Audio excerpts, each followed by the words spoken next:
It was a scene straight out of an episode from The Twilight Zone, or perhaps a chapter from one of Bram Stoker's spine-chilling novels. Before my eerie encounter with the supernatural, I was a skeptic, oftentimes shrugging off these stories as make-believe or bedtime tales that grandmas sometimes tell their appos. That was until I experienced a ghostly tale of my own. My encounter occurred during the mid-90s when I was still a cub reporter for the Manila Bulletin. My editor, who edited the features and lifestyle section, was given an invitation to the opening night of a play being staged at the ruins of Fort Santiago by a group of stage artists. Although I don't remember the title of the play, I remember distinctly it top-billed sexy actress Techi Agbayani and was directed by a comedian, Soxy Topacio. Because my editor had a previous engagement, she decided to give me the ticket so I could cover it for the paper. The invitation was for Saturday at 7 o'clock in the evening at the ruins of the fort, directly across the building that housed Jose Rizal's memorabilia. I decided to turn the assignment into a date and took my then girlfriend to watch the play with me. It was a glamorous event, but Tinseltown's best, not to mention top politicians and socialites in attendance. The opening night alone was a story in itself. At around 9:20 p.m., during a lull in the play, my girlfriend whispered that she had to go to the comfort room. But there was a long queue at the comfort room behind the stage, so we opted to look for one outside. After asking directions from the security guard, we finally found a comfort room at the side of the fort's main entrance. These restrooms were newly built, constructed in the area that used to showcase the cars of Emilio Aguinaldo. Since everybody was at the play, the only person in the vicinity was the security guard at the main gate. Nobody else was around. The chamber going inside the restroom was cold, damp, and pitch dark. Apparently, nobody was expected to use the facilities at that time of the night, so the maintenance man probably turned off the lights. I had to grope for the light switches. The first door on the left was the ladies' room, and the door down at the hallway was for men's room. Out of habit, I peeked inside the cubicles to see if anyone was there.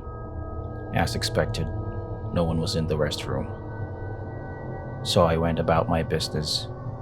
As I was taking the leak, the air inside the restroom plummeted several degrees, like the air from a refrigerator when the door is opened.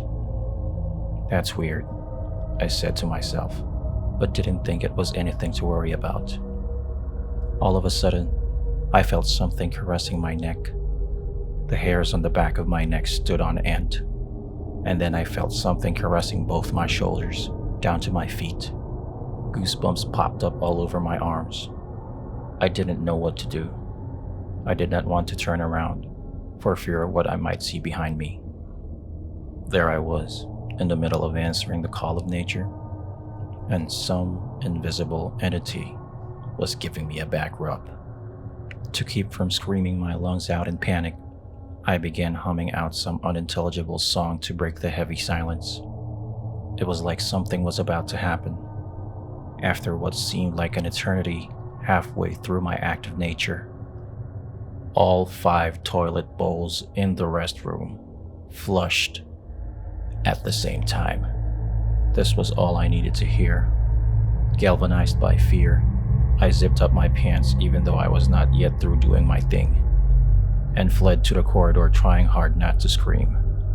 When I got to the corridor, I heard my girlfriend scream from the inside of the ladies' room. I rushed inside, grabbed her, and we both scampered out of the door.